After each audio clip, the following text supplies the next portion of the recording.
Sometimes the darkest stories begin with the best intentions, as a family tries to hold together despite unimaginable difficulties. This is one of those stories. A family torn apart by violence after years of struggle with a son who could never find peace. This is the tragic story of the Liska family murders. Welcome to my channel, where I typically discuss things that are strange, mysterious, and creepy. If that interests you, then please subscribe or follow me. If you enjoy this video, please hit the like button, leave me a comment, or share this video with a friend. That really helps out a small channel like mine. Okay, let's get back to today's story. Meet William Bill Lisk. A kind, patient man, Bill was a devoted father, even when it meant dealing with years of heartache caused by his son. BJ was a young man with a troubled mind and a dark, volatile side that would sometimes bubble to the surface without warning. Diagnosed with a severe mental illness, BJ struggled with schizophrenia and bipolar disorder, conditions that left him grappling with paranoia, aggression, and unpredictable mood swings. Throughout his childhood and teenage years, he'd been in and out of mental health facilities, but even the best treatment seemed only to keep the storms at bay temporarily. BJ's behavior was a constant strain on his family. He often clashed with his stepmother, Susan, and his stepbrother, Derek, who found themselves walking on eggshells whenever BJ was around. Over the years, BJ's violent outbursts had grown harder to manage. At times, he had threatened his family, lashing out in frightening fits of anger. Despite these moments, Bill never gave up on him. For Bill, BJ wasn't just a troubled son, he was family, and Bill believed that family stuck together, no matter what. In an effort to create some sort of normalcy, Bill kept trying to bridge the gap between his family and BJ. He hoped that by showing BJ compassion, he might finally get through to him. This hope is what led Bill to invite BJ on a hunting trip in late October 2010. It was Bill's way of showing BJ he cared, a way to offer him a moment of closeness that was desperately needed.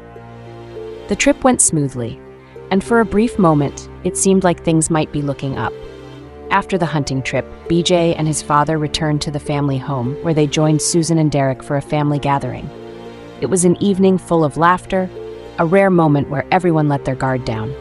Maybe, just maybe, things were turning a corner. That night, after the party ended, Bill invited BJ to spend the night on the sofa. BJ accepted, and it seemed like a simple act of kindness, a father giving his son a place to stay. But no one knew that this would be the last night the family would ever spend together. The following morning, on October 31st, 2010, Susan's other son, Devin, stopped by the house to pick up a robe before heading to church. As he approached, he noticed BJ by his white truck acting strangely. Devin greeted him and let BJ know he'd be back after church. BJ didn't say much, and Devin, thinking nothing of it, left for his service. When Devin returned home after church, he was met with a sight that would forever be etched into his memory. His family had been slaughtered in cold blood. Susan, Bill, and Derek were all dead. Devin's screams rang out through the neighborhood, and soon the police were at the scene, piecing together what had happened. Investigators found that Derek had been beaten to death with a claw hammer, a brutal, personal way to kill someone. Bill and Susan, on the other hand, had both been shot at close range with a .22 caliber rifle, likely while they were still in bed. The peaceful home had been turned into a scene of unthinkable violence, and all the evidence pointed to one person, BJ. The hunt for BJ began almost immediately.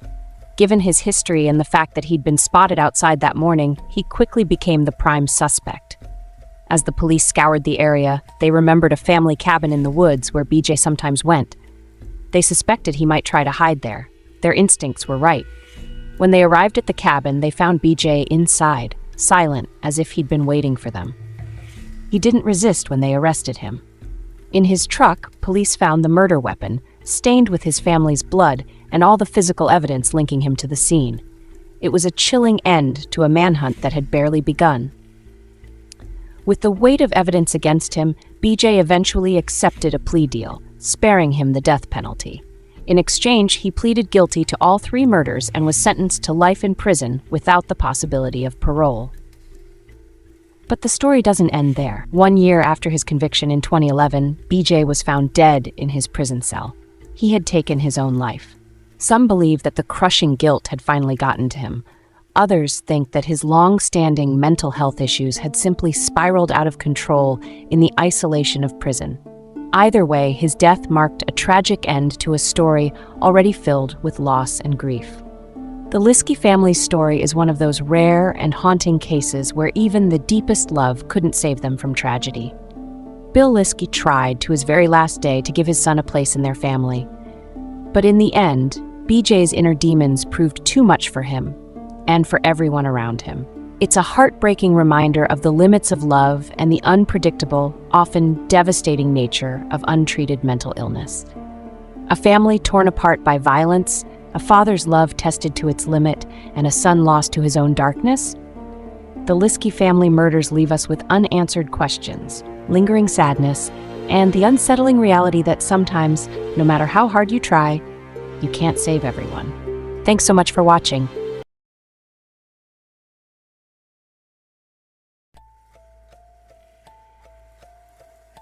It is always unsettling to hear about the sudden disappearance of a person. It leaves their loved ones and friends shaken and uncertain of what to do and where to search for answers. When an entire family seems to vanish, it is devastating for everyone involved, as well as those of us watching the story unfold from afar. Today's story begins with a family's sudden disappearance and ends in unimaginable horror. In February 2010, a quiet family from Fallbrook, California, seemingly vanished into thin air. The McStay family, Joseph, his wife Summer, and their two young sons, Gianni and Joseph Jr., were living what seemed to be an ideal life. Joseph ran a successful business installing custom water fountains, and the family had just moved into a new home, preparing for a fresh start. But within days, their lives took an eerie, unexplainable turn.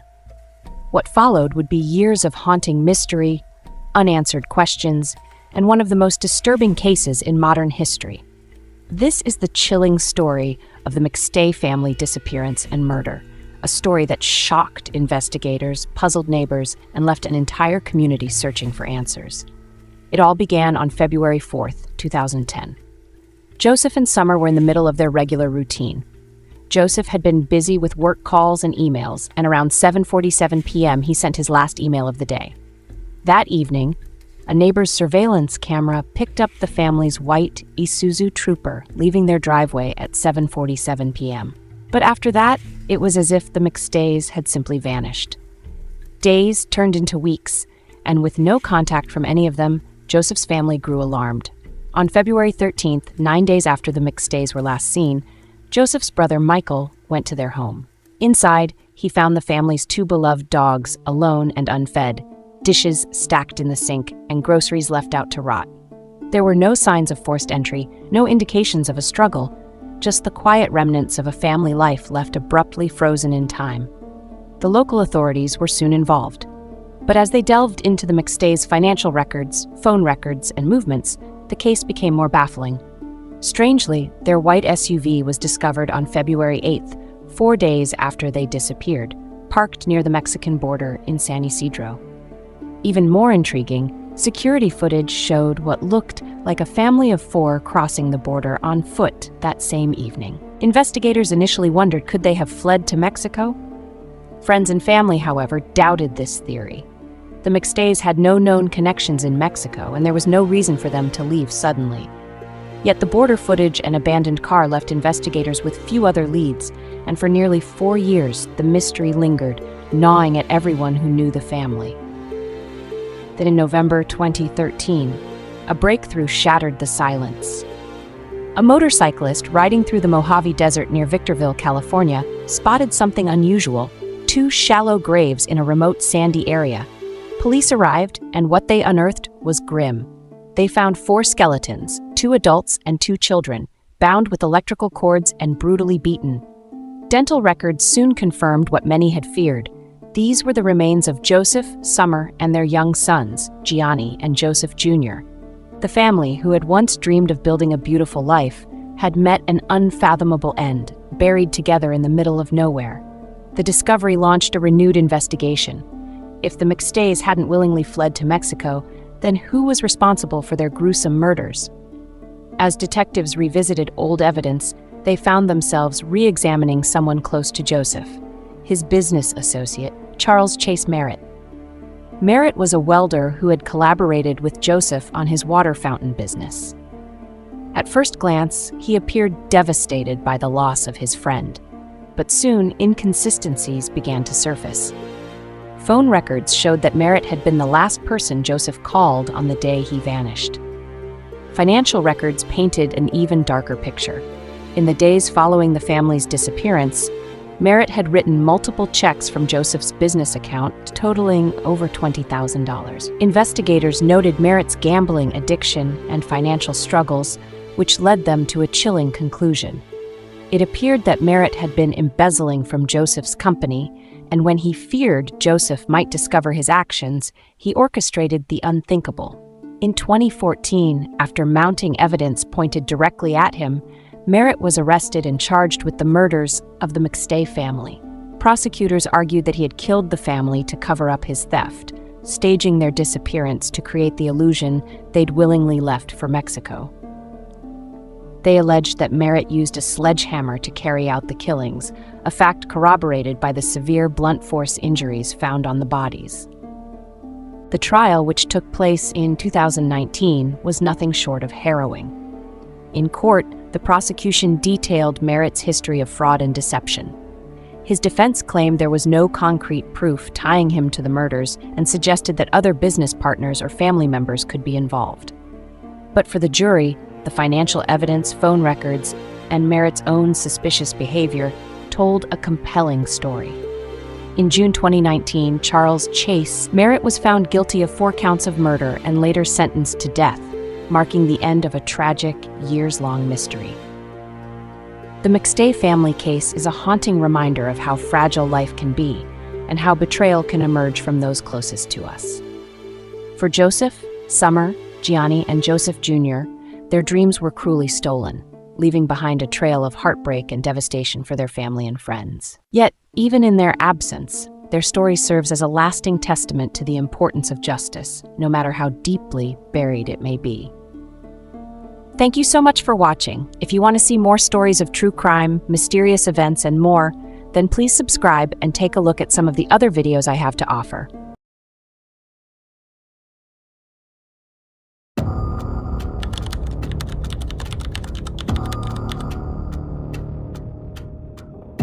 Deep in the wild, wooded hills of Washington state, tucked away on an old, quiet property, there exists a mystery so strange, it almost sounds like a story someone made up just to give you the chills. But this isn't some campfire tale, it's the story of Mel's Hole. The story starts with a man named Mel Waters, a Washington resident living in the sleepy town of Ellensburg. In the late 90s, Mel owned a remote stretch of land where he'd often hike and explore. But his land was hiding something bizarre, a hole. Not a well, not an abandoned mine shaft. Just a hole. This hole wasn't your average dip in the ground. It was a perfect circle, about 9 feet in diameter, with smooth brick-like walls. But what really made Mel's hole different? According to him, it was bottomless. No matter what he or others threw in, there'd be no sound, no splash, no crash of objects hitting the bottom. Just silence. Now, Mel wasn't the first to discover this hole. Locals had known about it for years. They called it the Devil's Hole and believed it went on forever. Some people even used it as a kind of natural garbage dump.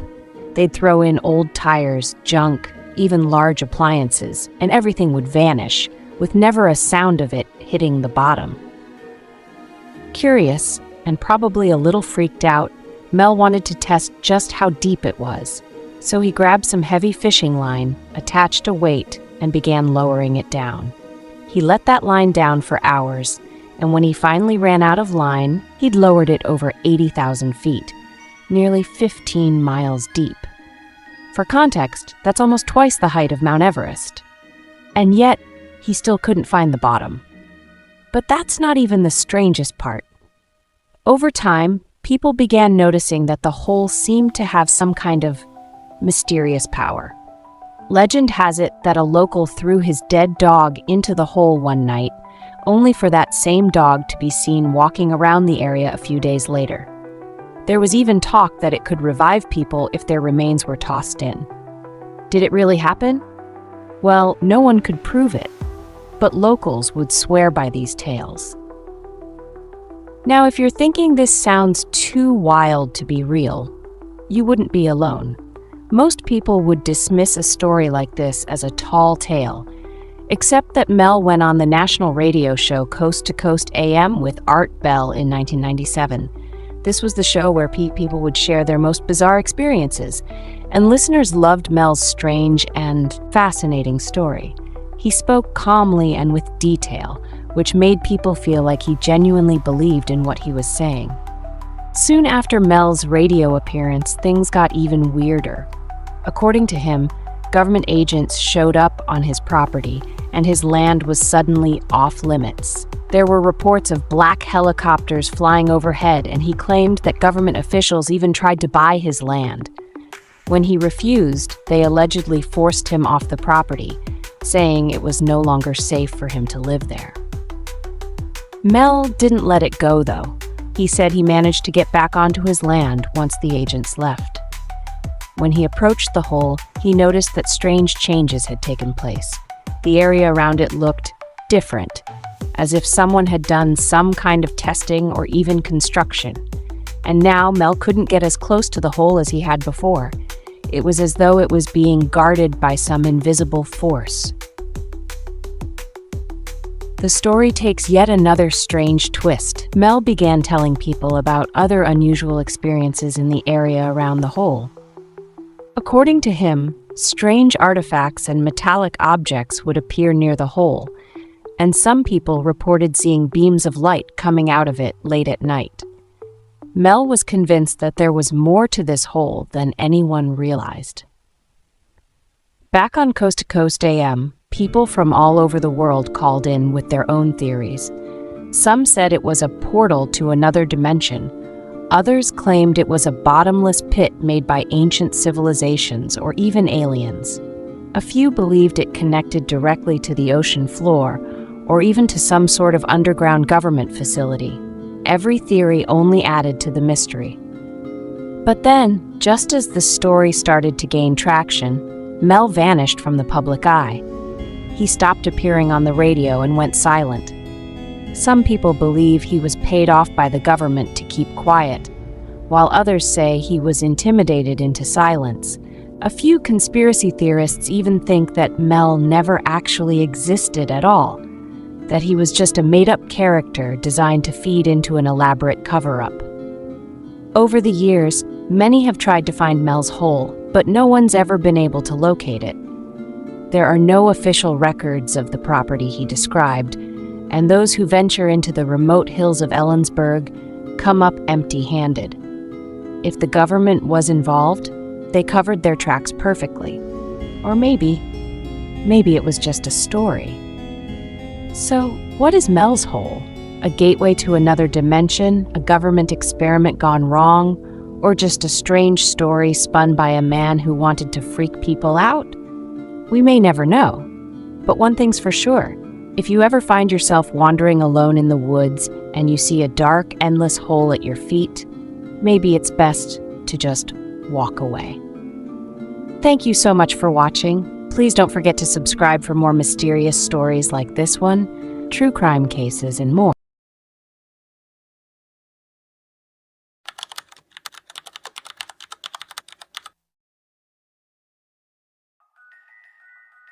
It's a sad fact that thousands of young people go missing every year around the world, and there are some who are never seen again. Others meet a tragic date at the hands of another. Sometimes that person is someone very, very close to them. Sometimes it's a person they least expect to harm them. In March 2015, Norfolk, Virginia was buzzing with the energy of spring for 18-year-old Angelica A.J. Hadsell. It was a brief reprieve from her first semester at Longwood University. AJ was the kind of person everyone wanted to be around, outgoing, kind-hearted, and full of promise. But during her visit home, something went terribly wrong. On March 2nd, AJ disappeared, and the serene rhythm of Norfolk was shattered.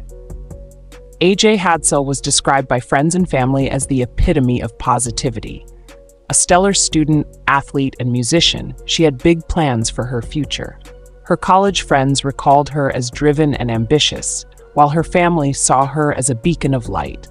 She had no history of drug use, no known enemies, and no apparent reason to vanish. Her disappearance left everyone baffled. On the morning she was last seen, AJ was reportedly in good spirits. She was at her family's Norfolk home, visiting during spring break when she left to run a few errands. Hours passed, and AJ didn't return. Calls to her phone went unanswered. By nightfall, her family was frantic. The Norfolk Police Department quickly launched an investigation. They found AJ's car abandoned near her home, with her belongings still inside. It looked as though she'd stepped out for a moment, planning to return soon. Search parties combed through parks, wooded areas, and neighborhoods, but there was no sign of her. As investigators dug deeper, a chilling discovery shifted the narrative. A neighbor's security camera had captured footage of a man walking near AJ's car around the time she disappeared. He wore a hoodie, his face obscured, but his behavior seemed suspicious. Police wondered, was this the person responsible for AJ's disappearance? The early days of the investigation brought a flurry of tips. Some pointed to AJ's circle of friends. Had she been hanging out with someone she trusted? Others wondered if AJ might have been targeted by a stranger, an opportunistic predator.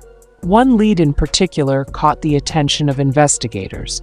A friend AJ had been spending time with before her disappearance. He had a history of minor run-ins with the law, and his name surfaced in a few witness statements. Could he have had something to do with AJ's sudden disappearance? But as police pursued this angle, their focus began to shift. They started looking at someone much closer to home, AJ's stepfather, Wesley Hadsell. Wesley initially appeared to be a devastated parent, doing everything he could to find AJ. He handed out flyers, gave tearful interviews, and even organized search parties. But police noticed inconsistencies in his story. He seemed overly involved, sometimes obstructing the investigation by withholding information. Then came the bombshell. Police discovered that Wesley had been living in a motel at the time of AJ's disappearance. When they searched his room, they found heroin and ammunition. Even more damning, cadaver dogs detected the scent of human decomposition in his van. On April 9, 2015, a month after AJ disappeared, her body was discovered on an abandoned property in Southampton County, about 50 miles from her home. She was partially buried, her body covered with debris. An autopsy revealed she had died from acute heroin poisoning and homicidal violence. Wesley was arrested shortly after, but he maintained his innocence. He claimed AJ had been struggling emotionally and suggested she had taken her own life. But prosecutors argued that Wesley, with his violent past and controlling tendencies, had lured AJ away from home, killed her, and tried to stage her death as an overdose. The trial was grueling. Wesley's defense team tried to cast doubt on the evidence, but forensic analysis and witness testimony painted a clear picture of his guilt. In 2023, Wesley Hadsell was convicted of first-degree murder and concealing a body. In the end, he was sentenced to life in prison plus 15 years. Before his sentencing, the judge noted that the evidence against Hadsell was overwhelming. The Commonwealth's Attorney's Office for Southampton County and the City of Franklin sought a life sentence for the first-degree murder, as well as 5 years for concealing the body, and 10 years for being caught with illegal substances while incriminated. Wesley maintained his innocence after being sentenced, with he and his attorneys making a brief statement in court after hearing the judge's ruling. AJ's story is a devastating reminder of the dangers that sometimes lurk closest to us. She was a young woman with endless potential, whose life was cut short by someone she should have been able to trust. The community of Norfolk continues to remember AJ, not for the tragedy of her death, but for the light she brought to everyone who knew her. Thank you so much for watching. Be sure to subscribe for more true crime cases like this one and much more. Until next time, please stay safe out there. And as always, stay curious.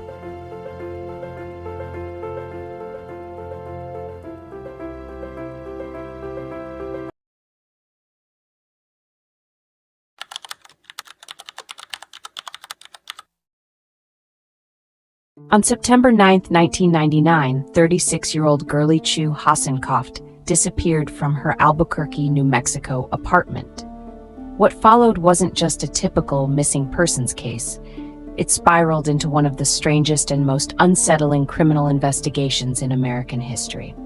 This story involves a delusional conman claiming to be an alien-human hybrid, a devoted follower convinced of his cosmic mission, and a murder mystery that still leaves questions unanswered.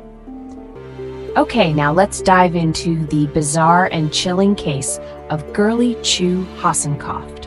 Gurley Chu Hasenkopf was born in Malaysia, an intelligent and kind woman with a hopeful outlook on life.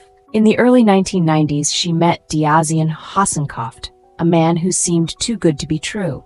He was charming, well-dressed, and claimed to be a wealthy scientist with groundbreaking medical knowledge. He swept Gurley off her feet, promising her a life of luxury and security in the United States.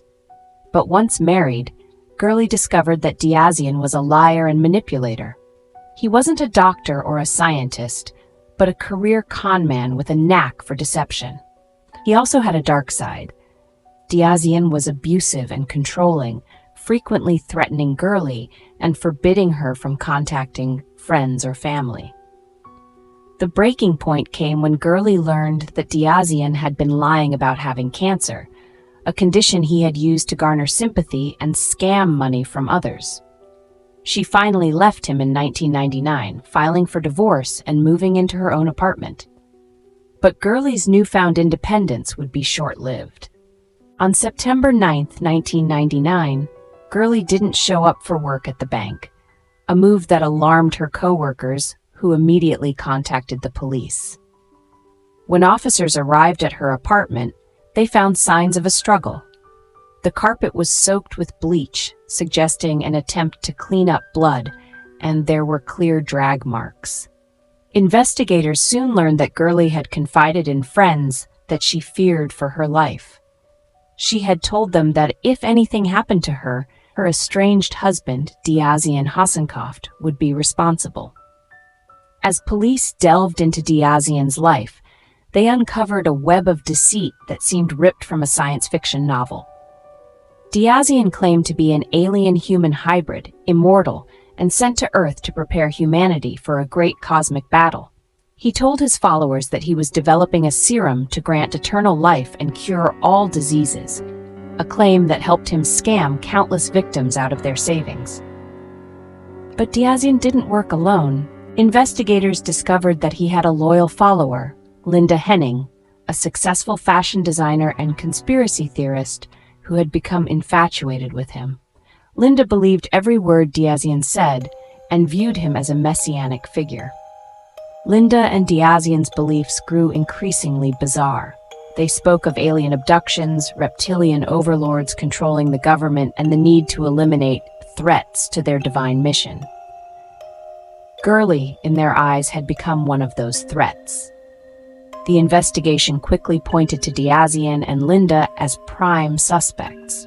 Witnesses reported seeing Diazian and Linda shopping for suspicious items like tarps and duct tape in the days leading up to Gurley's disappearance.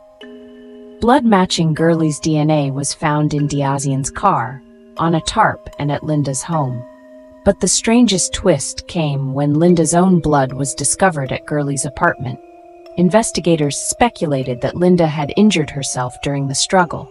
Despite overwhelming evidence, Diazian maintained his bizarre claims. He told detectives that he was working with shadowy extraterrestrial forces and that Gurley's disappearance was part of a larger intergalactic plan. Linda echoed these sentiments, insisting that Diazian was the key to humanity's salvation. The trial of Linda Henning in 2002 was as strange as the case itself. Linda, dressed impeccably in court, alternated between denying her involvement and spouting conspiracy theories. She accused the prosecution of being part of a government cover-up and claimed that extraterrestrial beings had orchestrated the murder. The jury wasn't convinced. Linda was convicted of felony murder, kidnapping, and evidence tampering. She became the first woman in New Mexico to face the death penalty in nearly 20 years, though her sentence was later reduced to life in prison. Diazian, meanwhile, struck a deal with prosecutors, pleading guilty to first-degree murder in exchange for avoiding the death penalty. He was sentenced to life in prison. Despite the convictions, one haunting question remains.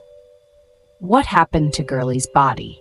Diazian claimed that Gurley had been dismembered and fed to wild animals, but investigators were never able to verify this. Multiple searches in the New Mexico desert yielded no remains. The lack of closure continues to haunt Gurley's family and friends. Her case remains one of the most chilling examples of how delusion and manipulation can lead to tragedy. The murder of Gurley Chu Hasenkopf is a story so bizarre it's almost hard to believe. It's a cautionary tale about the dangers of blind loyalty, unchecked ego, and the lengths some will go to in the name of their beliefs.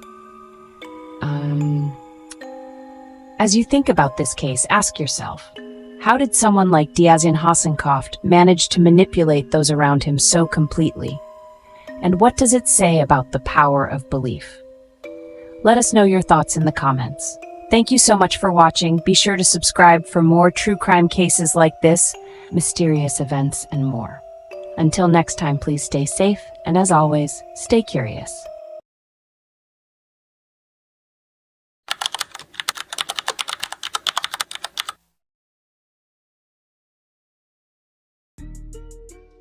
Imagine waking up in a strange city with no recollection of how you got there. You don't recognize the clothing you are wearing or the items you are carrying with you in your backpack. On top of this, you soon discover that you cannot recall the past 15 months of your life. Today's first story starts out with these bizarre circumstances, and to this day, questions remain. On February 20th, 1978, Stephen Kubacki, a 23-year-old college student, planned a solo cross-country skiing trip near the shores of Lake Michigan. This wasn't out of character for Stephen. He was an experienced outdoorsman who often explored the rugged terrain of the Great Lakes area. He parked his car in a small town called Saugatuck, just south of Holland, Michigan, and headed out into the snowy wilderness. He was known for his love of the outdoors and was experienced, so when he decided to ski near Lake Michigan, no one thought much of it. But when he didn't return, his family grew worried. Search teams were called, and they discovered Stephen's ski tracks leading toward the lake. His path was easy to trace at first, but when they reached the edge of Lake Michigan, the trail abruptly stopped. The tracks didn't turn around or lead back to safety. They simply ended. Searchers scoured the area, hoping for signs of Stephen or his body, but all they found was his backpack, his skis, and poles lying abandoned on the snow near the water's edge. Initial theories suggested Stephen might have fallen into the lake. But the ice was thick in that area, and divers found no holes or breaks in the surface that could explain such an accident. Local authorities expanded their search to the surrounding woods, but after days of combing the area, they came up empty-handed. Stephen's friends and family were left devastated. With no leads and no body, Stephen was declared missing. Over time, many presumed he was dead. Fast forward 15 months to May 5th, 1979. A man woke up lying in a grassy field in Pittsfield, Massachusetts, over 700 miles from where he had disappeared. That man was Stephen Kubacki.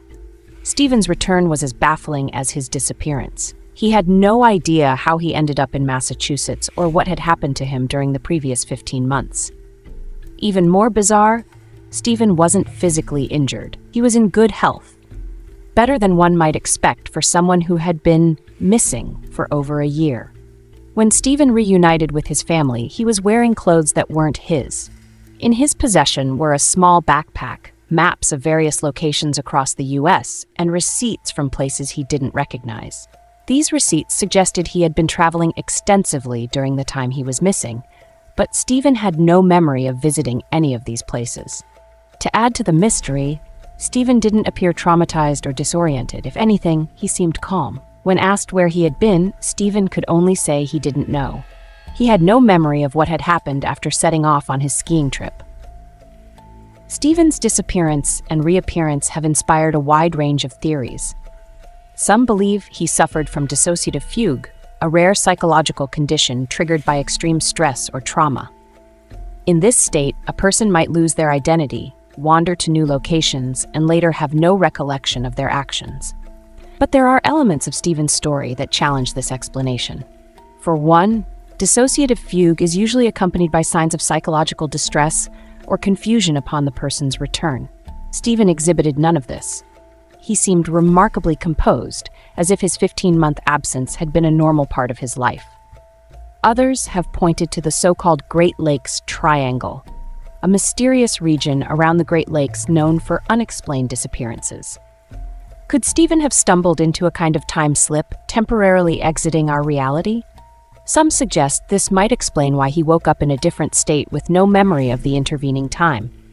Stephen's life after his return was equally enigmatic. He refused to undergo therapy or hypnosis to recover his lost memories. He claimed he didn't want to dig into the past and was content to move forward. Stephen went on to earn a master's degree in linguistics and even wrote a book titled Metaphysics, The Ontological Foundations of Ethical Phenomena. In it, he explored philosophical ideas about the nature of existence, though he avoided any direct mention of his disappearance. To this day, Stephen Kubacki has not publicly offered any new details about his ordeal. Whatever happened to him remains a mystery, one he seems content to leave unsolved. Stephen Kubacki's case remains one of the most baffling examples of these phenomena. But he's not the only person to have vanished under similar circumstances. A case similar to Stephen Kubacki's bizarre disappearance and reappearance without memory is the story of David Lewis, a Texas attorney who mysteriously disappeared in 1998. While his case isn't in the Great Lakes Triangle, it shares some eerie parallels, particularly the inexplicable journey he appears to have taken before his tragic death. David Lewis was a well-respected attorney and family man in Amarillo, Texas. On January 28, 1998, he disappeared under circumstances that have baffled investigators and his family ever since. The day he vanished, David was reportedly preparing to watch the Super Bowl with his wife and daughter. However, when they returned home from a shopping trip, David was gone. What made this case peculiar was how organized everything in the house seemed. The VCR was still recording the game he planned to watch. His shoes and coat were left neatly by the door. His car was found at the courthouse a few days later, even though no one saw him leave it there. For months, there was no sign of David Lewis, until 11 months later, when his body was discovered hundreds of miles away in Mounds, New Mexico. He was lying on the side of a highway, fully clothed, and appeared to have died after being hit by a car. Yet, the circumstances of how he got there were completely unexplainable. There were no signs he had traveled by conventional means, like purchasing plane tickets or taking a bus. Witnesses in Amarillo reported seeing him as late as February 1st, 3 days after he had supposedly left. Despite extensive media coverage, no one could piece together his whereabouts or how he ended up in New Mexico. Most hauntingly, there were no clear indications of foul play, and David had no known reason to leave his life behind. Like Stephen Kubacki, David's disappearance raises questions about whether he experienced amnesia, was abducted, or voluntarily left, only to meet a tragic end. There are many theories that have surfaced to try to explain these bizarre cases. Some believe these men suffered some type of a psychological break that caused them to have a lapse in memory or uncharacteristic behaviors and travel. Others suggest alien abduction, pointing to the lack of memory and strange details surrounding their returns. And then there's the possibility of covert human involvement, government experiments, or secret kidnappings buried under layers of mystery. What do you think happened to Stephen during those 15 months? Was it a psychological break, a paranormal event, or something else entirely? Let us know your thoughts in the comments below. And remember, the world is a far stranger place than we'll ever truly understand. Thank you so much for watching. Be sure to check out the other videos I have to offer on my channel with true crime cases, mysterious events, and more. Until next time, please stay safe, and as always, stay curious.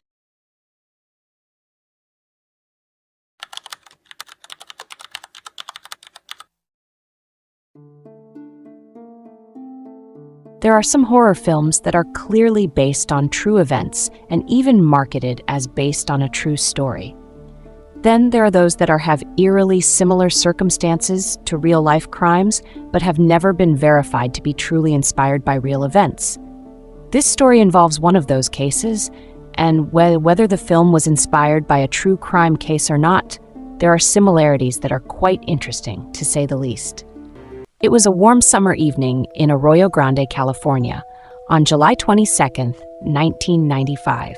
Elise Marie Poller, a bright, vivacious 15-year-old with her whole life ahead of her, had no idea her world was about to collide with unimaginable darkness.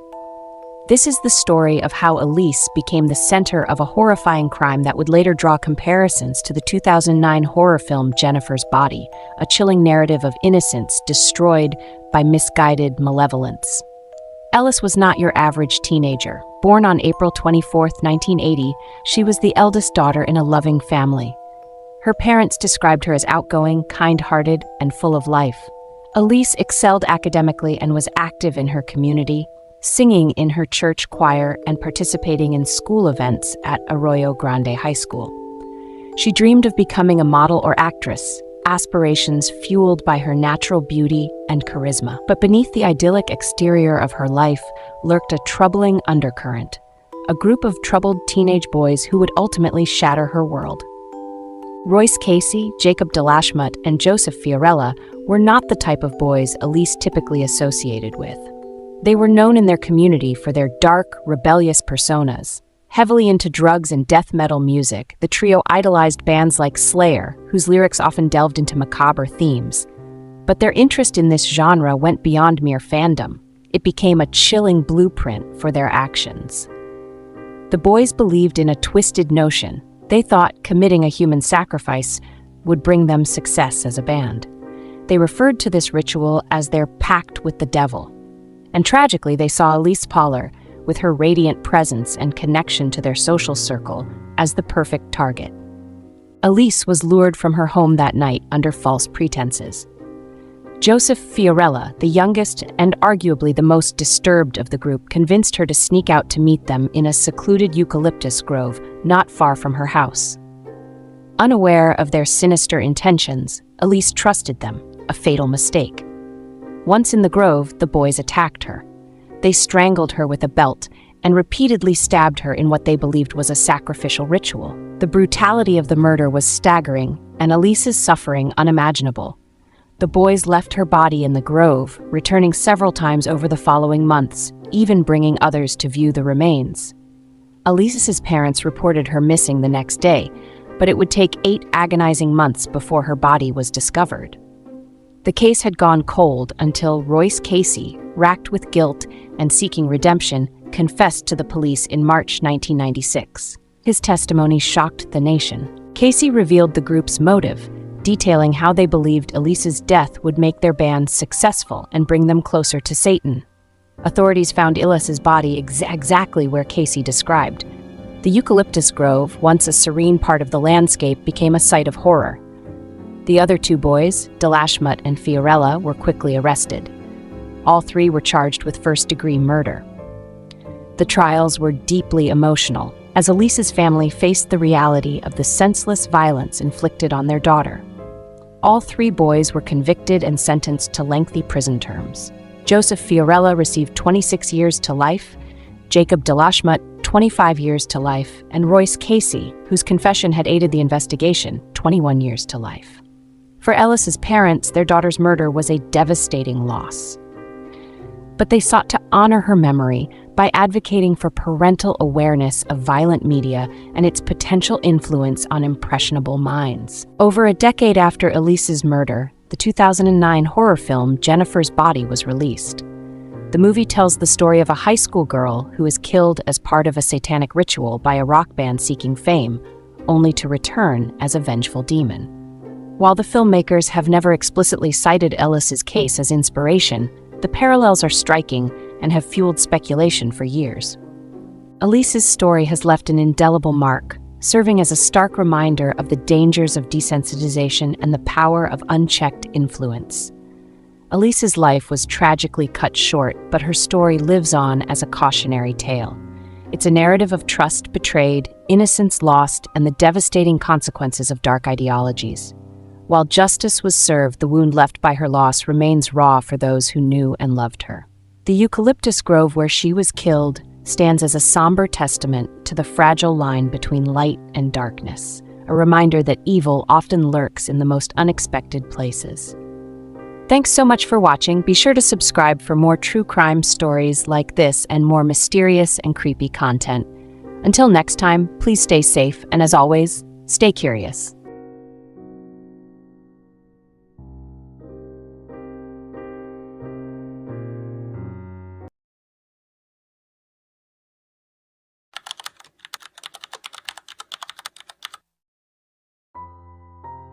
It was the night of July 13, 1966.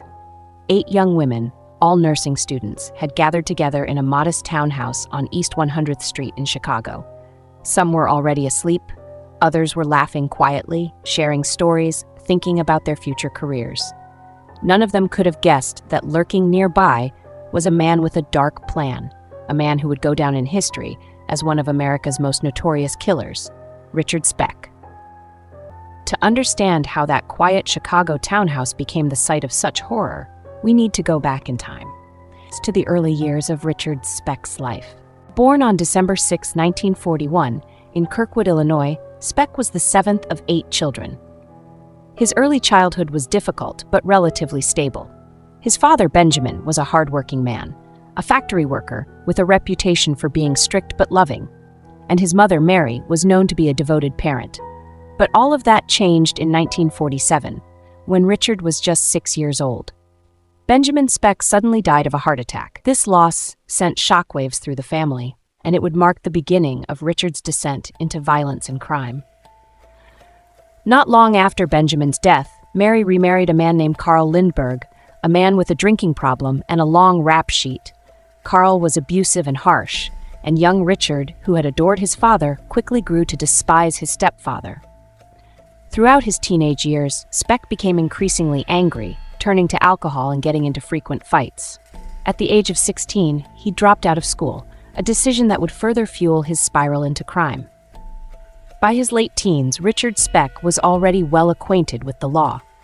He'd been arrested more than 40 times for a series of petty crimes: burglary, disorderly conduct, assault. To his family and the few people who knew him, he was a troublemaker. But nothing could have hinted at the kind of monstrous violence he was capable of. In the summer of 1966, Speck made his way to Chicago. He had no money, no job, no real plan. By now, he'd been drinking heavily for years, and he was prone to violent outbursts. Just days before the attack, he'd assaulted and robbed a woman in her own home, a crime that would later tie him to the events that would horrify the city. On the evening of July 13, 1966, Speck, drunk and desperate, broke into a townhouse in the Jeffrey Manor neighborhood of Chicago. Inside, there were 9 young women, all nursing students, ages ranging from 19 to 24. These young women had come from all over the Midwest, studying hard to become nurses, dreaming of helping people, of making a difference. But Speck's entry into their home shattered those dreams in the most brutal way imaginable. Speck held the women hostage at gunpoint, then forced them all into one room. He tied each of them up using strips of bedsheets. As he moved methodically through the townhouse, he ordered the young women to remain silent. But even in the terrifying chaos, one student managed to hide under a bed. Her name was Corazon Amurao, a 23-year-old nursing student from the Philippines, who would later be the only survivor and a crucial witness in the case against Speck. Over the course of hours, Speck did the unimaginable. He murdered each of the young women, one by one, strangling some, stabbing others. Each act was more horrific than the last, and by the time he left, he had claimed the lives of 8 innocent young women. Amurao, still hiding under the bed, managed to stay silent, clutching her hands tightly over her mouth as she listened to the horror unfolding around her. It wasn't until the next morning that police discovered the unimaginable scene inside the townhouse. 8 young women, all killed, all brutally attacked. The news spread quickly, and the city was thrown into a state of shock and fear. But among the devastation, one critical witness remained. Amurao's testimony would later prove invaluable. She described Speck in chilling detail: his height, his tattoos, and most notably a single tattoo on his arm that read, "Born to Raise Hell." That tattoo would later be a key piece of evidence in identifying him. For days, Speck wandered the streets of Chicago, hiding in cheap hotels, drinking, and trying to evade capture. But his time on the run was short-lived. Just a week after the murders, he attempted suicide and was taken to Cook County Hospital. One of the nurses, noticing the infamous tattoo described by Amurao, contacted the police. Finally, after days of terror, Richard Speck was arrested and charged with the murder of 8 nursing students. The trial was one of the most sensational in American history. Corazon Amurao took the stand, describing in harrowing detail the events of that night: the fear, the horror, the sheer helplessness. She pointed at Speck, her hands steady as she identified him as the man who had destroyed the lives of her friends. During the trial, the prosecution painted Speck as a man without conscience, a man driven by an urge to kill. His defense attempted to plead insanity, citing his history of alcohol abuse and his troubled past. But the jury saw through it, and in April of 1967, Speck was convicted of 8 counts of murder and sentenced to death. Speck's sentence would later be commuted to life in prison after the Supreme Court struck down the death penalty in Illinois. But life behind bars did little to tame him. Over the years, rumors circulated about his behavior in prison. Some claimed he boasted about the murders, others said he showed no remorse. Disturbingly, a hidden camera video from 1988 even showed him using drugs, wearing women's lingerie, and seeming almost proud of his crimes. In one chilling moment, Speck was heard saying, "If they knew how much fun I was having, they'd turn me loose." On December 5, 1991, Richard Speck died of a heart attack in prison. He was 49 years old. In the years since, he's become a dark symbol, a man whose actions sent waves of terror through Chicago and across the country. To this day, his crimes serve as a stark reminder of the terrifying potential for darkness in the human soul and of the courage it took for one young woman hiding under a bed to survive and bring justice for her friends. Thank you for joining us on this journey into one of America's most chilling true crime cases. Make sure to subscribe for more stories like this one, mysterious events, and other creepy content. Until next time, stay safe, and as always, stay curious.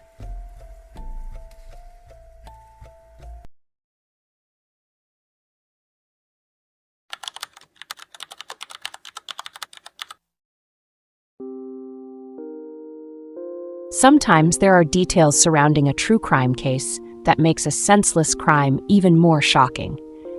In this particular case, that would be the fact that the brutal murder of a 13-year-old girl was committed by one of her peers, a boy who was only 14-year-old. This is a story that begins in a quiet neighborhood in Florida and ends with the tragic death of a bright and talented young girl named Tristan Bailey. The community, known for its calm, family-friendly atmosphere, was shattered by a crime that would bring them face-to-face with unspeakable horror. The story centers around 2 teens, Tristan, a popular cheerleader with a promising future, and Aiden Fucci, her classmate, whose disturbing actions would lead to a heinous murder and a crime that seemed pulled straight from a nightmare. So what drove Aiden Fucci to do the unthinkable? And how did authorities piece together the chilling puzzle of what happened that night? Buckle in, because this case is a deep dive into a story of friendship, deception, and the disturbing events leading to a tragedy no one saw coming. Tristan Bailey was a 13-year-old 8th grader attending Patriot Oaks Academy in St. Johns County, Florida. Tristan was well-liked. Her friends described her as bubbly, compassionate, and energetic, the kind of person who could make everyone smile. She was passionate about cheerleading, and for her it wasn't just an activity, it was a way of life. Tristan's family and friends knew her as someone driven, who practiced cheer routines constantly and loved helping others. To her family, she was a bright light. Tristan had big dreams and an unbreakable spirit. Her future was limitless. But what no one could have anticipated was that her life would intersect with someone who had a much darker path, someone who would see her future and take it away in one brutal act. Aiden Fucci was a classmate of Tristan's, also attending Patriot Oaks Academy. But his life was markedly different from Tristan's. While Tristan was known for her optimism, Aiden had a reputation for something darker. Friends and classmates recalled him as a kid who often talked about violence, even fantasizing about murder and death. To some, he was a bit of a loner, someone who seemed to be battling inner demons. He had a fascination with dark and twisted themes, sometimes drawing disturbing images in his school notebooks. In the months leading up to the tragic event, several people began noticing odd behavior. Aiden would talk openly about wanting to kill someone just for the thrill, but his comments were brushed off as typical teenage edginess. After all, it's easy to dismiss these things as just talk, right? Unfortunately, this was much more than just teenage angst. It was the night of May 8th, 2021. Tristan was out with friends enjoying a typical Saturday night. According to reports, Aiden was also out that night and had been texting and messaging friends. At some point in the evening, he arranged to meet up with Tristan. Now, the details of how and why they met are murky, but surveillance footage later showed the two walking together in the early hours of May 9th. The footage captured them heading toward a wooded area near their neighborhood. This would be the last time anyone would see Tristan alive. By the morning of May 9th, Tristan's family reported her missing after she didn't return home. Friends and family immediately organized a search, combing through the neighborhood, local parks, and surrounding woods.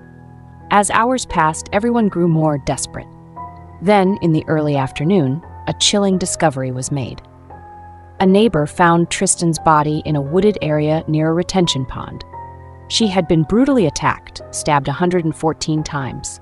This wasn't a crime of passion. It was something far darker. It was vicious, calculated, and horrifying.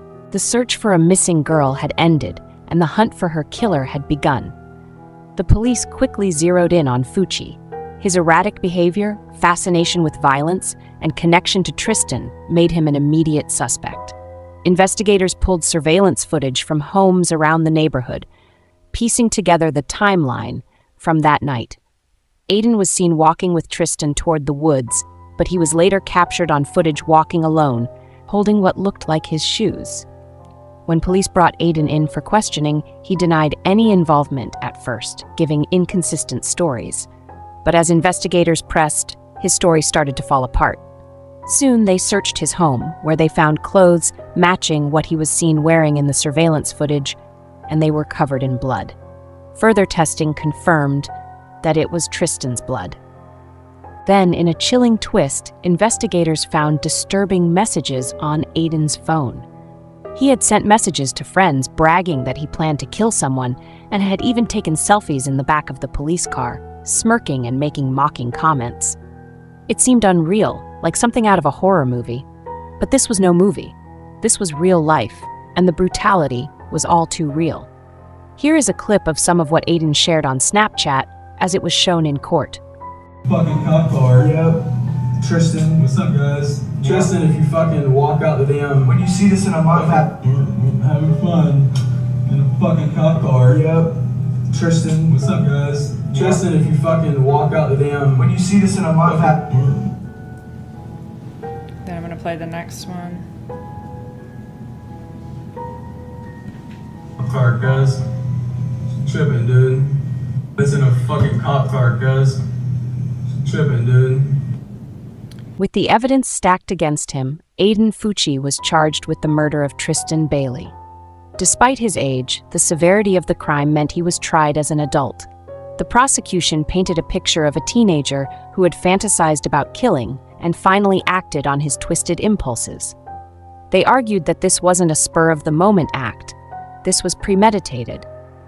Aiden had even brought a knife with him that night, showing clear intent. In court, Tristan's family shared the devastating impact of her loss. Describing the void left in their lives, and the horror of her final moments. The prosecution presented the evidence, those 114 stab wounds, Aiden's messages, and his disturbing behavior. The jury saw a teenager who had chosen violence and destruction without a second thought. And though Aiden pleaded guilty, it did little to soften the sense of horror surrounding the crime. Finally, the court sentenced Aiden Fucci to life in prison, a fitting sentence for a crime that had been nothing short of monstrous. Here is a short clip of the moment the sentence was announced in court. What is also very troubling is that this crime had no motive. Not a crime of passion. It was not a crime that was committed because he felt rejected by her. It was not done in a fit of uncontrollable anger. There was no reason. There was no purpose. It was done for no other reason than to satisfy this defendant's internal desire to feel what it was like to kill someone. Mr. Fucci, having entered a plea of guilty to the crime of first-degree murder, I adjudicate you guilty of the premeditated first-degree murder of Tristan Bailey. I sentence you to life in prison. Because of your age, you are eligible for review of the sentence in 25 years. The murder of Tristan Bailey sent shockwaves not only through her community but across the nation. How could such a brutal act come from someone so young? What signs had been missed, and what could have been done to prevent such a tragedy? Tristan's family established the Tristan Bailey Foundation to honor her memory. The foundation focuses on promoting kindness and mental health awareness, hoping that no other family has to suffer the way they have. And while Tristan's legacy now lives on through her family's efforts, the case leaves us with difficult questions. How did Aiden's fantasies of violence go unaddressed? Were there warning signs that others overlooked? This case is a painful reminder of how darkness can sometimes lurk even in the places we think are safest. Tristan Bailey was a young girl with a beautiful future, taken far too soon by someone she might have once considered a friend. And as we look back on this tragic story, it's a stark reminder to stay vigilant, to listen to the words people say, and to take warning signs seriously, because sometimes a dark heart hides just beneath the surface. Thank you for watching. Please share this video if Tristan's story resonated with you, and let's continue to remember her not for the way she was taken, but for the light she brought to everyone who knew her. Subscribe for more deep dives into true crime cases like this one, mysterious stories, and more. Until next time, stay safe, and as always, stay curious.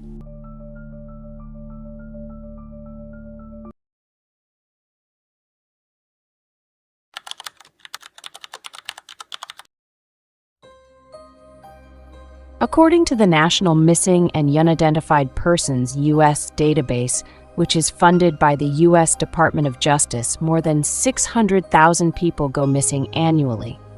Approximately 4,400 unidentified bodies are recovered each year. Nationwide, there are roughly 6.5 missing persons for every 100,000 people. I had no idea that the number of people who go missing was so large in the U.S. In today's video, I'll be discussing two very bizarre cases that occurred in the same town in Washington state, 15 years apart, but with some eerie similarities. On a warm June night in 1995, 20-year-old Blair Granstrom, a popular and driven student at Western Washington University, attended a party on campus. Blair was in his sophomore year, studying auto design technology, and by all accounts, he was a young man with goals, working summers for the Bellevue School District as a mechanic or maintenance worker. He had a close family, big plans for the future, and a natural draw for people around him. But after that night, no one would see him alive again. The last confirmed sighting of Blair was by a friend at the party in the early hours of Saturday, June 3rd. For the next few days, his family assumed he was studying for his finals. But as hours turned into days with no contact, their worry grew. By Tuesday, his family was on the ground in Bellingham, reporting him missing and plastering the town with posters. They were desperate to find him, fearing the worst yet hoping for anything but what was about to come. On June 7th, a worker at the Georgia Pacific West Lagoon made a grim discovery. Blair's body was found floating in the water, a place nobody would have thought to search. This lagoon wasn't just any water, it was an industrial wastewater pond for the local pulp mill, fenced off with 2 layers of locked gates and marked with signs of warning. The facility, thick with murky water and floating foam, seemed an unlikely place for anyone to wander into, especially a college sophomore with his whole life ahead of him. When Blair's body was pulled from the lagoon, questions started piling up faster than answers. The medical examiner found no obvious signs of trauma, no broken bones, and no clear evidence of foul play. Drowning hadn't been ruled out initially, but when they looked closer, something didn't add up. There was no water in Blair's lungs, ruling out drowning as the cause of death. His blood alcohol level was high, but that alone didn't explain how he had ended up inside an industrial facility, a place where he would have had to scale fences or find a nearly impossible entry point through a breakwater. As days turned into years, Blair's case faded into the background, but the community couldn't shake the mystery of what had happened that night. And 15 years later, another disappearance, hauntingly similar, would reopen old wounds. In September 2010, a freshman named Dwight Clark had just started classes at Western Washington University.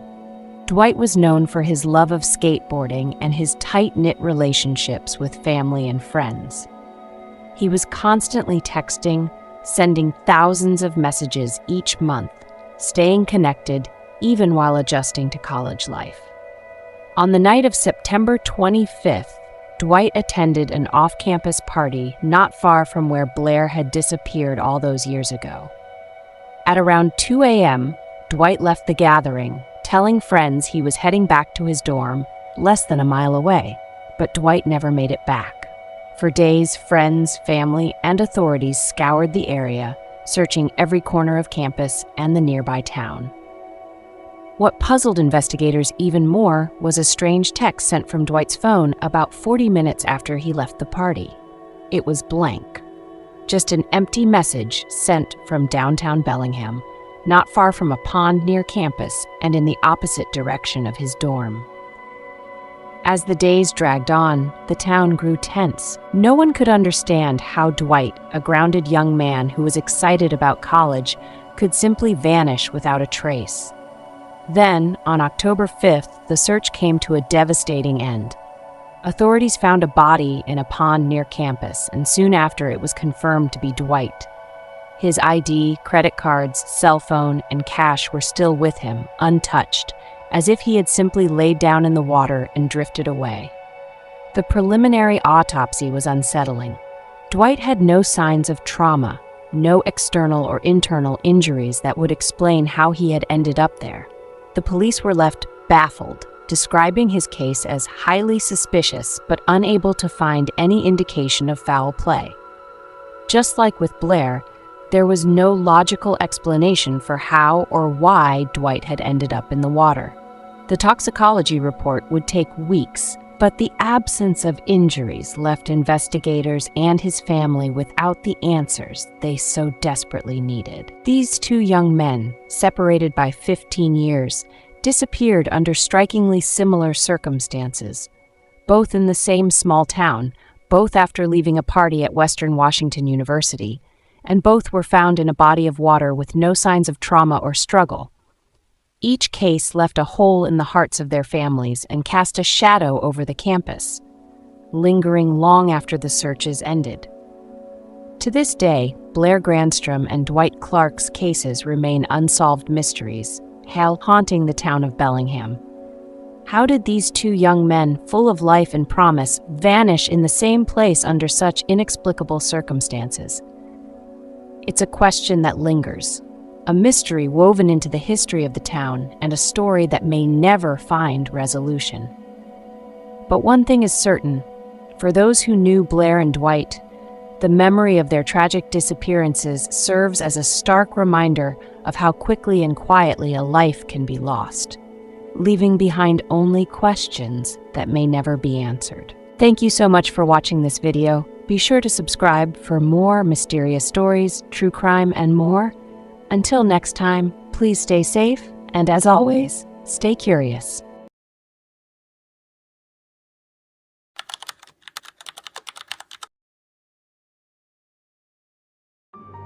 Lately, I've been in the mood for a story that is thought-provoking and shocking, but in more of a magical sort of way.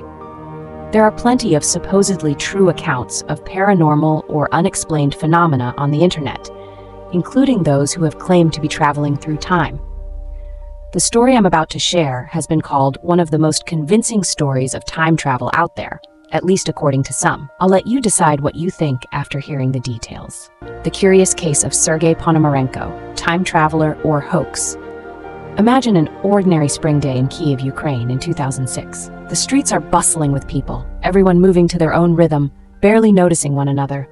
But amidst this scene, a man stood out, almost like a misplaced figure from an old film reel. His attire, a neatly pressed suit, polished shoes, a fedora perched atop his head, and a vintage camera in hand, seemed decades out of place. He looked around, clearly disoriented, as though he had just stepped into a world he didn't recognize. This man introduced himself as Sergei Ponomarenko, and his story would soon shake the internet. You see, Sergei didn't claim to be lost. No, he claimed he was from the year 1958 and somehow found himself in 2006. Today, we're diving into one of the strangest alleged time travel stories in recent memory, the story of Sergei Ponomarenko. Is this man proof that time travel is real, or is there a simpler explanation behind this baffling tale? A strange encounter in Kyiv. Sergei's appearance attracted enough attention that a few concerned citizens called the police, describing a strange man who looked completely lost and out of place. When officers approached, Sergei's confusion only deepened, but his explanations were even stranger. According to him, the year was 1958, and he had no idea how he'd ended up in the bustling modern city of 2006 Kyiv. He provided an old Soviet passport, and when the officers examined it, it looked authentic, down to the stamps, worn pages, and even a photo of Sergei in his youthful prime. At this point, the officers were at a loss. Was this man mentally ill? Or perhaps it was all a prank? But Sergei's distressed demeanor and the out-of-place details didn't feel like a joke. As they spoke, one officer noticed the vintage camera hanging from Sergei's shoulder. The model was a Yashica, a camera popular in the 1950s but almost unheard of by 2006. When Sergei mentioned there was undeveloped film in the camera, the officers saw an opportunity to verify if this man was who he claimed to be. A journey back in time on film. The police took Sergei to the station, and there, they decided to develop the film inside the Yashica. To their astonishment, the photographs showed scenes of 1950s Kyiv, historical landmarks as they were decades prior. One photo even captured Sergei himself, dressed in the same clothing he wore upon his arrival in 2006. These photos were analyzed by experts who found no obvious signs of tampering. The film type and grain structure were consistent with film stock from the 1950s. Every detail seemed to support Sergei's claim. The more the officers dug, the less this appeared to be a prank. But if Sergei had truly traveled from the past, how was that possible? Psychiatric evaluation. The police, still skeptical, but increasingly intrigued, arranged for Sergei to undergo a psychiatric evaluation. Dr. Pavel Kameshov, a respected psychiatrist, was assigned to the case. Dr. Kameshov initially assumed he'd be dealing with some form of delusion or dissociative disorder. But the more he spoke with Sergei, the more unsettling the experience became. Sergei described his life in 1958 Kyiv in striking detail, speaking with nostalgia and vividness about his job, family, and the political landscape of his era. What puzzled Dr. Kameshov most was Sergei's genuine fascination and confusion over modern technologies. He marveled at mobile phones and computers, asking about their functions as though he was learning about them for the first time. This wasn't something someone pretending to be from the past would likely get so viscerally, so instinctively. wrong, Dr. Kamyshev grew increasingly conflicted. If this was a psychological anomaly, it was unlike anything he had ever encountered. The Vanishing Act. One day, while under observation at the psychiatric hospital, Sergei was allowed to take a short walk around the facility's gardens. The hospital's security cameras captured him as he strolled outside, but then something inexplicable happened. He walked out of the camera's frame, but never reappeared. Extensive searches of the hospital grounds and nearby areas yielded nothing. Sergei Ponomarenko had simply vanished, just as mysteriously as he had arrived. Theories and speculations. Naturally, Sergei's story has sparked a flurry of theories attempting to explain his bizarre arrival and disappearance. Let's take a look at the most popular ones. Time travel. The most enticing theory, of course, is that Sergei was a genuine time traveler. The photographs, his detailed knowledge of 1958, and his authentic reactions to modern technology support this theory. Proponents argue that Sergei's sudden appearance and disappearance are consistent with a time travel anomaly, a glitch in the flow of time that allowed him to slip between decades. Psychological phenomenon. Another theory suggests that Sergei's story might be the result of a rare psychological disorder, such as a dissociative fugue state. In this condition, individuals can lose their personal identity, in some cases invent an entirely new life.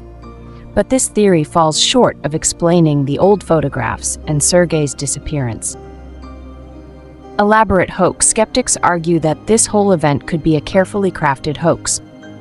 Perhaps the photographs were doctored, and Sergei was merely an actor. But if this were the case, who orchestrated the prank, and to what end? Without any known motives or clear gains from the story, the hoax theory leaves many unanswered questions. Parallel universes. A more speculative theory involves the idea of parallel universes or alternate realities. Could it be that Sergei crossed over from a parallel world where it really was 1958? While intriguing, this idea remains purely hypothetical and has no scientific basis to support it. Unanswered questions. Even today, nearly 2 decades later, the case of Sergei Ponomarenko continues to raise unsettling questions. If he was a time traveler, how did he move through time? What mechanism or phenomenon allowed it? If this was all a hoax, what purpose did it serve? And if it was a psychological case, why was he never found? The photographs remain one of the most compelling parts of Sergei's story. Experts verified that they were consistent with the camera and film stock used in the 1950s, casting doubt on the notion of a modern forgery. But if they were real, how did he acquire them, and how did he so closely resemble the man in the photos? A story that defies explanation. The case of Sergei Ponomarenko remains one of the most enigmatic in modern folklore. His arrival, strange demeanor, genuine knowledge of the 1950s, and ultimate disappearance challenge us to rethink our assumptions about time, memory, and reality. Sergei's tale is either a compelling reminder of our capacity for belief in the extraordinary, or perhaps, just perhaps, evidence that the impossible isn't so impossible after all. And as we continue to ponder the truth behind Sergei's story, one question lingers. Will he ever return? Thank you so much for watching. I hope you enjoyed today's story. Be sure to check out some of the other videos on my channel. You'll find true crime, short horror stories, and more. Until next time, please stay safe, and as always, stay curious.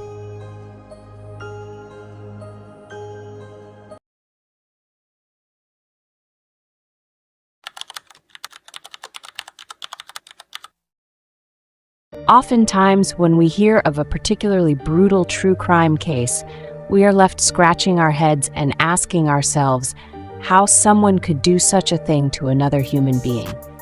In today's case, both the victim and the perpetrators are among our society's most vulnerable population. They were all children. On February 12, 1993, the city of Liverpool was shaken to its core. An ordinary day in the crowded New Strand shopping centre turned into one of the darkest days in British criminal history when 2-year-old James Bulger was led away from his mother by 2 boys, just 10 years old. Denise Bulger had taken her young son, James, to the shopping center that day. In a split second, as she momentarily turned away to pay for some groceries, her little boy vanished. What followed was an unspeakable nightmare. It was Friday afternoon, and the shopping center was packed with people finishing their errands. While Denise anxiously searched for her son, a little boy named James was being led away by 2 young boys who were wandering the mall. These boys, Robert Thompson and John Venables, had already been in trouble that day attempting to steal items from stores and were even reported as troublemakers by various shopkeepers. What happened next would haunt the country and shock the world. Security footage from that afternoon shows Robert and John leading young James out of the shopping center. He stumbles along, holding their hands, oblivious to the danger. What looks like a simple scene of children playing turns sinister.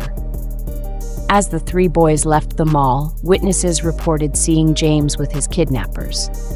Some even approached them, asking why James appeared to be distressed. But each time, Thompson and Venables shrugged it off, saying James was their younger brother or that they were taking him home. The 3 boys walked over 2 miles, making their way to a desolate stretch of railway tracks. Along the way, the cruelty began to escalate. According to court documents, Thompson and Venables began physically abusing James. Witnesses later reported seeing the boys push, hit, and even throw paint into James's face. By the time they reached the train tracks, James was exhausted, injured, and completely at their mercy. What happened next was both brutal and horrifying. Thompson and Venables beat James with bricks, an iron bar, and even left him lying on the tracks. After this senseless assault, they fled the scene, leaving the little boy alone. James' body was discovered 2 days later by local children. The crime scene, filled with the gruesome evidence of the boys' actions, left investigators struggling to comprehend the horror of it all. Liverpool police launched one of the largest manhunts in British history. Soon, security footage from the mall surfaced, and within days, John Venables and Robert Thompson were identified. These were 2 young boys, just 10 years old, responsible for one of the most brutal acts the country had ever witnessed. The trial began in November 1993 and drew global attention. Here were 2 10-year-olds facing murder charges. The courtroom grappled with the disturbing details, with prosecutors revealing the cold, methodical nature of the crime. The boys showed a shocking lack of remorse and even discussed their actions in a way that left adults speechless. The defense argued that both boys came from troubled backgrounds, with histories of neglect, domestic abuse, and exposure to violence. But ultimately, it was clear that they understood what they were doing, that they had lured James away, abused him, and left him to die. In the end, both boys were found guilty of the abduction and murder of James Bulger, becoming the youngest convicted murderers in British history. They were sentenced to detention until they turned 18, a sentence that many argued was too lenient. The public reaction was intense. People were outraged, and even many other young children felt horror and disgust. Parents were shaken, and the community felt that these boys were being let off lightly. The public demanded justice for James, and a debate on youth crime laws quickly arose. Despite the outcry, the sentences were upheld. However, the case led to widespread legal reforms and a national conversation about the causes of violent behavior in children. In 2001, Robert Thompson and John Venables were released from custody, given new identities, and relocated to undisclosed locations. Both were offered a fresh start, but their lives took drastically different paths. Thompson largely disappeared from the public eye, while Venables would go on to have multiple run-ins with the law. He was repeatedly arrested for various offenses, which reignited public anger and forced the government to reconsider protections for young offenders. The murder of James Bulger remains one of the most infamous crimes in British history. It changed laws, sparked debates, and exposed society's darker side. Today, people still struggle to comprehend how children could be capable of such brutality. James' parents have worked tirelessly to honor his memory, pushing for laws to protect children and prevent such horrors from happening again. In 2010, the James Bulger Memorial Trust was established to provide support and assistance to young people who face difficulties, a lasting tribute to the little boy who was taken too soon. To this day, the question lingers: how could two 10-year-old boys, still in elementary school, commit such an act? And why did the system fail to recognize the potential for violence in such young children? James Bulger's story is one that demands we confront some of the hardest questions about humanity. Perhaps that's why it remains such an enduring, haunting memory. A case that reminds us of the fragility of innocence, the darkness that can exist even in childhood, and the lasting impact of a life taken too soon. Thank you so much for watching. Be sure to check out the other videos I have to offer on this channel. You'll find true crime cases like this one, short horror stories, and more. Until next time, please stay safe, but as always, stay curious.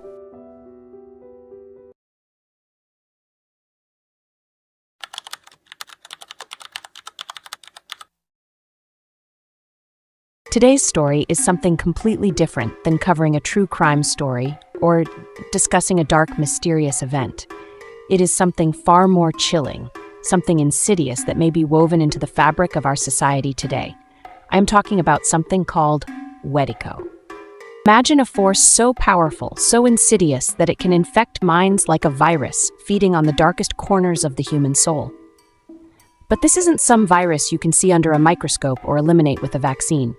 This is something older, something that's been whispered about by indigenous cultures for centuries. They call it Wetico. Now, Wetico isn't just a word. It's an idea, a chilling concept rooted in Native American and First Nations cultures, particularly from the Cree people. To them, Wetico represents a mind parasite, an entity, a force that has the power to corrupt even the purest of hearts, turning compassion into greed, kindness into cruelty, and peace into war. But here's the thing. It doesn't just influence individuals. It can spread through entire communities, nations, even societies. And maybe, just maybe, it's spreading through ours right now. The Cree describe Wetico as a cannibalistic spirit. And by cannibal, they don't mean just eating flesh. This spirit, they say, is a consumer of the mind and soul. Wetico thrives on our selfishness, our desires, our need to possess, to dominate, and to control. This concept, though ancient, resonates deeply today in an age where greed and endless consumption often seem to rule. But to fully understand Wetico, we need to look at the stories passed down for generations that serve as both a warning and a diagnosis. In these stories, Wetico infects people, whispering dark suggestions until they lose their humanity, becoming shells of themselves. And once they're lost, Wetico drives them to harm others, to hurt the earth, to amass wealth at any cost, without caring for the toll it takes on life itself. It's said that the Wetico spirit first appeared during times of great hardship, famines, bitter winters, moments of true desperation. Imagine a starving village, people hungry, driven mad by their own need to survive. In these conditions, the Wetico would slip in, whispering to someone that maybe, just maybe, their only choice was to betray, to steal, to harm. The result? People in the grip of Wetico would turn on their own, committing horrific acts they'd never imagined they were capable of, all for the sake of survival, or so they believed. But Wetico isn't only confined to dark forests and ancient tribes. Some believe that Wetico is alive and well in modern society. Think about it. The corporations that devastate forests, the wealthy few who hoard unimaginable riches while others starve, the endless pursuit of power that disregards humanity itself. Wetico is said to be behind all of this. It's not just an individual's corruption, but the way it spreads, infecting the minds of those around them. Once someone succumbs, their actions start to affect everyone else, like ripples spreading across a pond. Now here's where it gets even stranger. Psychologists and philosophers have examined this concept and found eerie parallels in their own fields. Some say Wetiko resembles what Carl Jung called the shadow, the part of ourselves we repress and deny, the part we fear acknowledging. Others see it as a cultural sickness, a societal obsession with endless consumption, one that's draining the earth dry and leaving people emptier than ever. And as more people fall under Wetiko's spell, the more powerful and widespread it becomes. Now you might be wondering, is there a cure? Well, in the stories, Wetiko's influence can be fought, but it requires something profoundly difficult: self-awareness. The ability to look within, confront one's darkest impulses, and make the choice to resist. To see others as parts of oneself, rather than objects to be used. The Cree say that the only way to fight Wetiko is to cultivate empathy, to care for others as if they were your own flesh and blood. But here's the twist. Wetiko doesn't want us to know it exists. It thrives in secrecy, hiding in plain sight, where people mistake it for just the way things are, or human nature. The more we ignore it, the stronger it becomes. So, the next time you find yourself choosing greed over kindness, take a step back and ask yourself, is it really you making that choice? Or is it Wetiko?